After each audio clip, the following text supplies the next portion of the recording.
got some motherfucking design on right now.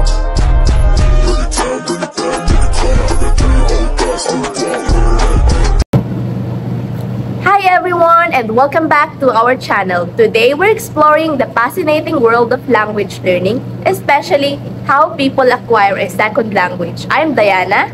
And that's right, I'm Angel. So we will be discussing the three major approaches to second language acquisition, or we are all known to SLA. So the language socialization approach, and the social cognitive approach, and also the processability approach. Yeah. So each of these give us a unique lens for understanding how language learning works.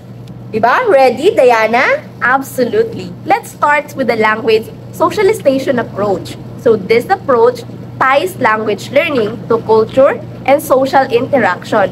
It's based on the idea that we don't just learn a language in isolation, we learn it by engaging with others in social contexts.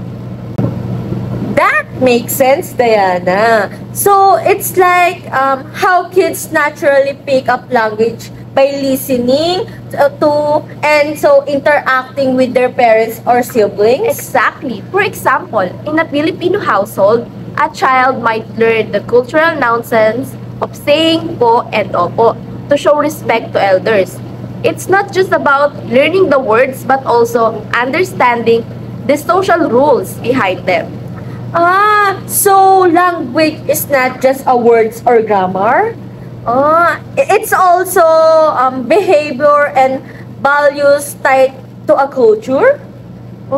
Does it apply to adults learning a new language too? Yes, it does. Adults often learn cultural norms alongside the language.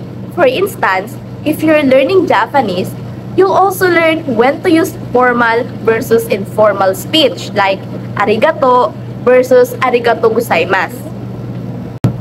That's true, partner. So it makes me think about how language immersion programs work, right?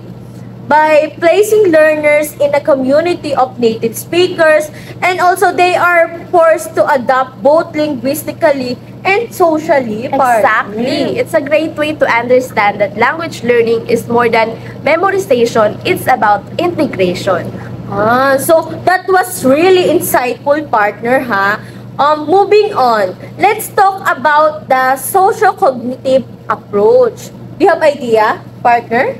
Not yet, but let's talk about it later. So, this one's pretty interesting because it combines social interaction with individual thinking processes, partner. Right. It acknowledges that while we learn through interaction, we also rely heavily on our cognitive skills like problem solving, memory, and attention.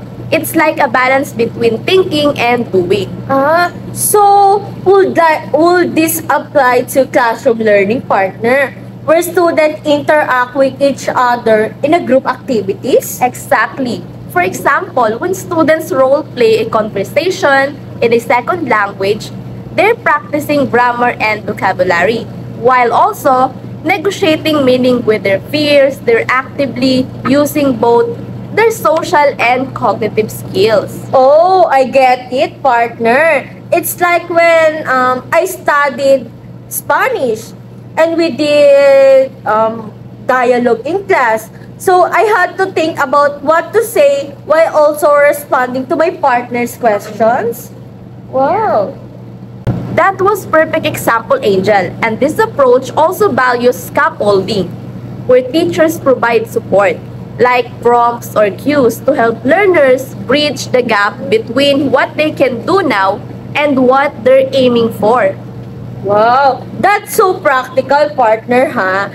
I feel like this approach emphasizes the importance of practice and also collaboration in language learning, partner. Absolutely. It also aligns well with how technology is used in modern classrooms, like interactive apps or online forums where learners can communicate and reflect on their progress.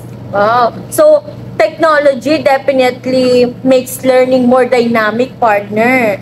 Okay, now let's dive into the processability approach naman, partner. So, which is a bit more technical but really fascinating, partner. Yeah.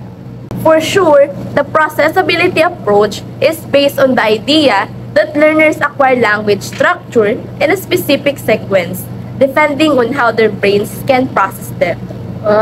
So learners can just jump to complex grammar. They have to master simpler structures first. Exactly. For instance, a beginner might learn subject verb object sentence like she eats apples before tracking more advanced structure like passive voice, the apples are eaten by her. Wow, apple is my favorite fruit, partner, ha? So that makes so much sense, partner.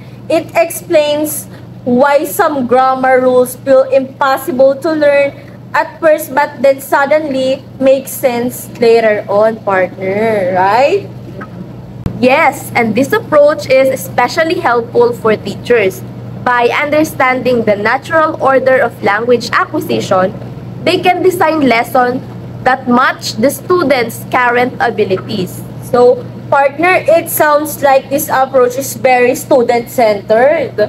So, teachers don't just throw advanced material at learners, but instead guide them step by step. Exactly. It's also why some language proficiency tests like IELTS assess learners' abilities progressively from simple sentence construction to more complex writing skills. Wow, that's great connection, partner, ha?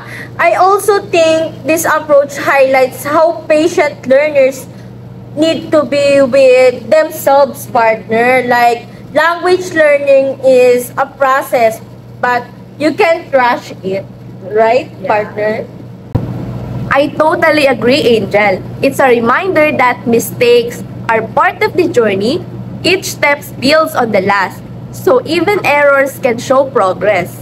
Wow, partner, ha? We covered so much today. So, to sum up, the language socialization approach shows us how language is tied to culture and interaction. And for the social cognitive approach, it balances social engagement with cognitive processes. And for our last, the processability approach. So here is focuses on the natural order of acquiring language structures, partner. Exactly. And these approaches remind us that language learning isn't a one-size-fits-all process. It shows complex, dynamic, and deeply human. Wow, partner. Well said, partner. And that's all for today's video. We hope this discussion gave you a better understanding of how we acquire second languages. Thanks for tuning in, everyone. Don't forget to like, share, and subscribe for more content like this. Until next time, keep learning and exploring. Bye! Bye, everyone!